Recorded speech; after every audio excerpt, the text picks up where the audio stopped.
today we're meeting my friend Marjorie. She is a public speaker, a mindset coach, and a trauma therapist. She is also a businesswoman and a founder of her own company and Mirage. Yes.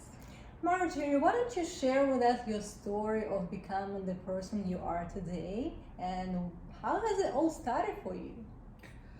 Well, usually when people change their lives, sometimes it's because of trauma. Like Right. they go through something difficult and they realize, they ask themselves, what is life? What am I doing here? What is my purpose? For me, it was losing our son.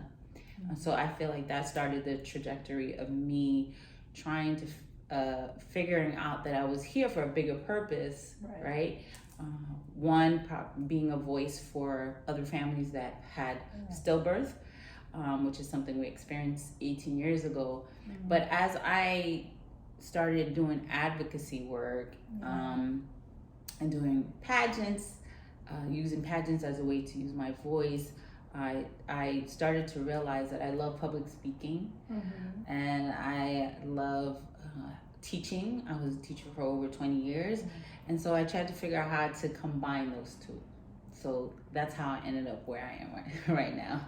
Okay, so you've been a teacher in a public school, in elementary Correct. school? Yeah, public, private, adult education for English language learners, all types of education, yeah. Oh, wow. And it's been a long journey for you to become an entrepreneur and a mindset coach. Along that journey of success, what did you learn? What was your biggest lesson of all that shaped you to becoming that person who can inspire others? Well, I think, as much as we like to think when we start something, like our goal isn't to inspire others, it is. But initially it was because I was trying to find peace, I was trying to find a way to not lose myself, lose my mind. Yes. So, that was the initial goal. And then I think along the way, I realized that someone could benefit from my story. They may not have experienced the same story, but they can understand or be encouraged by the story of triumph, of overcoming, and say, you know what, I can do that too. Yeah, that's true. And also, like, if you have somebody who could support you along the way, I think that's very important for people to believe in themselves and to know that they can do it. Right. Who was that support for you? Oh, I had different support. I definitely had my husband who was a support. I have my friends who, whatever I do, they're like, okay, yeah, we're here for it. We're supporting. So of course you have your family and your friends, but also I definitely invested in coaches who helped me to get further. Because sometimes you can, with your knowledge, you can get up to a certain point, but a coach can get you past the point where you're stuck. And so I invested in about 3 coaches in different areas and different times of my life, and that really helped me out a lot. But at some point, you have to do the work. You have to do the work. So those were my support team. Yeah, I think coaches, they could pull out the best out of you. And a lot of people struggling with finding that voice within themselves, so they need somebody to show them what they can do, and so they can grow personally and professionally. So there are a lot of women who might feel like they're not satisfied or they're feeling stuck in their jobs, and they're trying to get out of that situation. What would you advise them? What kind of practical tools they might use to explore their potential in life? Right. For me, the first thing, one of my biggest advice is find a hobby, or if you have something that you enjoy, do it. Usually it's through those hobbies that you figure out what you love to do. Like, for example, for me, when I was younger, I always wanted to do pageants, but I got married pretty young. I got married when I was 25. Okay. And once you get married, you can't do the Miss pageants. So I had to find Mrs. pageants. And it was through doing those pageants that I realized, oh wow, I love public speaking. Yes. I think I'm good at it, you know, and I of course got, you know, took lessons and practice and stuff like that. But it was through that hobby that I started to develop and understand deeper the things that I love. So my first advice is to, what is your hobby? What do you like to do? And explore that and invest in that. Right.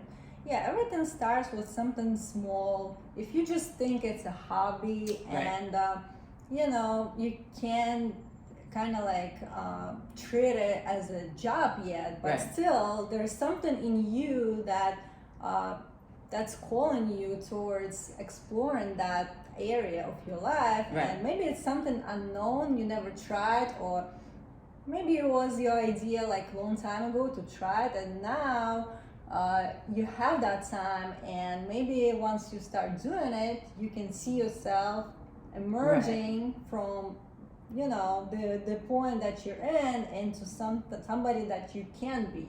Yes. Like for me, I knew I liked teaching, but I knew I didn't like teaching the way that the system has me teaching. I didn't love it. I felt trapped. But I knew I loved teaching, so I had to figure out, okay, what kind of teaching do I like? So do you see? So I've always known in myself that I'm a teacher. I'm an educator. I was a literacy coach for 5 years. I love coaching, but it was not that I disliked literacy coaching. It was just like I wanted to do it in a way that inspired me. And so I figured out, okay, I like education and I like coaching. How can I combine it, right? So it's that exploration and knowing, and you could know like, okay, I love teaching, but I don't like teaching this, or I don't like teaching in that way. What kind of teaching can I do? Right. You know? Yeah, and also being open that there are different tools out there to start your own business, or even as a hobby, and then that hobby could turn into business. So you never know what you will find along the way. But the thing is, you have to start first. You have to be willing to take that first step, and then you will see more once you know, you kind of explore it. And you got to be, and you may even realize that you start something and it's not what you like, and that's okay too. I think sometimes people feel like they're stuck. And they have to stick with it because I said, and everybody knows that I started, and it's like, no, it's okay. So long as you're breathing, you can transcend or change to anything that you like to be. Yeah, and I also feel like it's important for us to pay attention the way we feel. Yes. If we're feeling trapped or stuck or unsatisfied, there's something wrong with the way we're doing things or what we're doing at the moment. So that should be, you know, kind of like a signal for you to look into something else. And perhaps apply your skills in a different direction. And you know, as human beings, and you know, we're so influenced by our parents and their work ethics. You know, I come from a Caribbean family, and the work ethic is really strong, and they believe in, if you find a job, you stay there for 40 years, you know, and that's not who we are.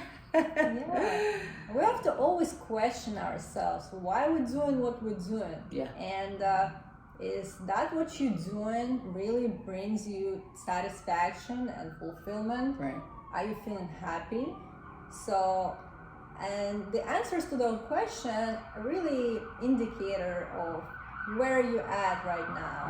Is that the point that you want to be repeating again, or perhaps there's something you need to change?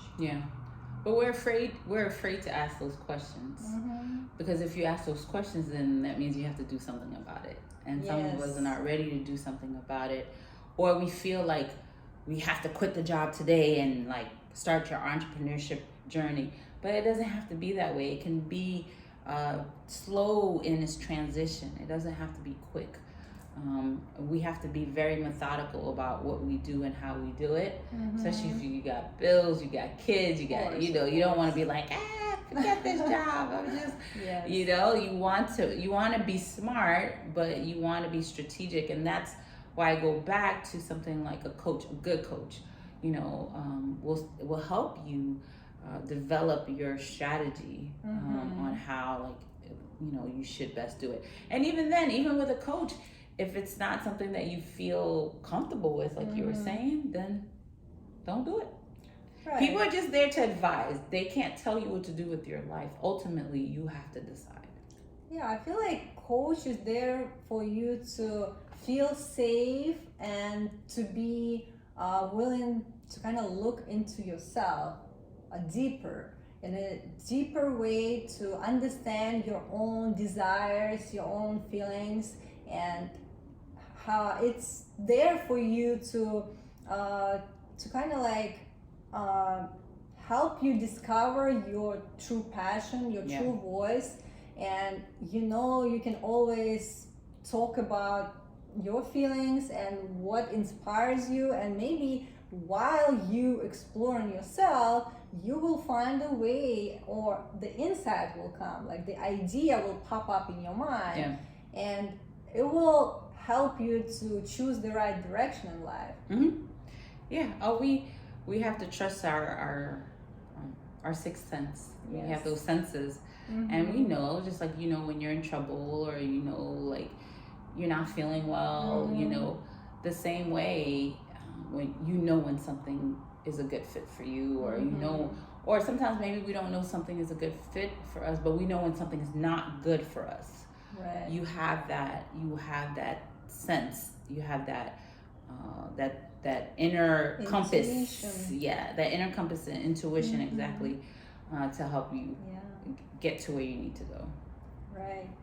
I know you're doing your coaching practice right now, and what is the techniques that you're utilizing to help other women?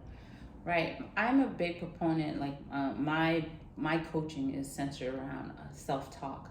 And I think what we don't realize, because we do it so much automatically, is that we talk to ourselves all day long, right? But the thing that we fail to realize is that we're not paying attention to what we're saying to ourselves on a daily basis, and whether it's negative or it's positive. Right. So my work is around helping women or men, I've had some men be interested, really to start to pay attention to what they say to themselves, right? Yes. And first I have them take a day where they're being very cognizant, like very deliberate in listening into what they're saying to themselves for a whole 24 hours. 24 hours. And that's and I did it for myself, and I was like, oh my God. Oh my gosh. You wonder how you survive, because the majority of the time we're like, and it's the simplest statement sometimes, like, ugh, I can't do this. And it's not a big deal, but it's a big deal.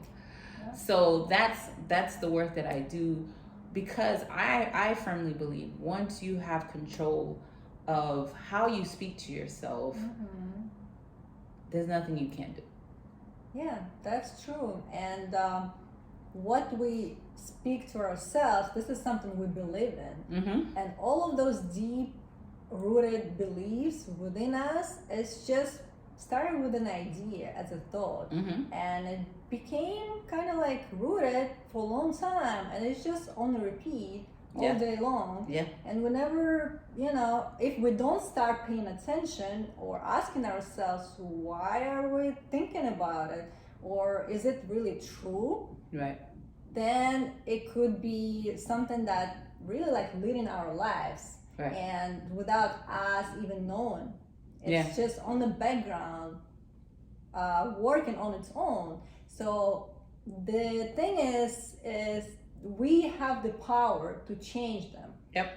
And in your practice, you work with people, helping them to kind of like recognize those thoughts and change them in the way that would be beneficial for them. Absolutely, but sometimes, sadly, for many people, it's so deeply rooted. It's basically based on how your parents raised you and all the things that your parents say, and sometimes it's a little bit more than coaching, and that's when it becomes therapy, right? Yes. But most people are, it's just like their everyday life, and they're able through coaching to be able to start changing the way that they speak to themselves. But I mean, we take on thoughts that are not even ours. Like, it's just like stuff that we heard our parents say that they may not even have said to us, but we're just kind of like, oh, that's how my mom said it or saw it, and that's what she believed, and so you adopt it. It's not yours. So it's learning like what is beneficial to you. Is it your thought? Yes. Is it someone else's thought? Okay. Do you want it? No. Okay. How can you change it? Right? And so that's part of the process. Yes. Yeah, I think it's something everybody should be aware of on a daily basis. To how they start their day, what is their intention, what are they thinking about at any point of time, and is it really something that's serving you to achieve what you want? So that's the question. Do you want to think about it? Right. I tell people when I wake up, majority of the days when I wake up, I say it was a great day. I'm using the past tense. It was a great day because I'm declaring it was a great day. And I go through my day, I think about my day, and I think about all the things that I need to do, and I visualize the outcome, right, in a positive way. And along the way, I'm talking to myself, and I'm telling myself, I'm awesome. Look what I did well, and you're gonna do well. You're gonna speak so eloquently on Anna's podcast, and just like things like that. Just to get and it has to come to fruition because that's what I deeply believe, right? But it's a lot of work, and I'm still. It's something that I do all the time for myself. I don't feel like I've become such a master that I'm not working on it daily, and I'm still learning. Actually, I'm learning. The deeper I learn, there are 5 levels of self-talk. 5. Wow. So, So it's so multi-layered, that but we're so unaware. Yeah, and I think this is something we should tell our listeners to kind of start recognizing, start being aware of your thoughts, of your feelings, and perhaps maybe you can ask yourself, why is this happening with me? Why do I feel this way? Is it something I want in my life? And depending on what the answers are, maybe you can just take charge and kind of change it for yourself. You have the power. And thank you for everything that you do, and I'm pretty sure a lot of people will benefit from it. I will include the link in the description of this podcast for your coaching practice. So if somebody is interested, of course, they can check it out. And I'm glad that we had this time today to talk.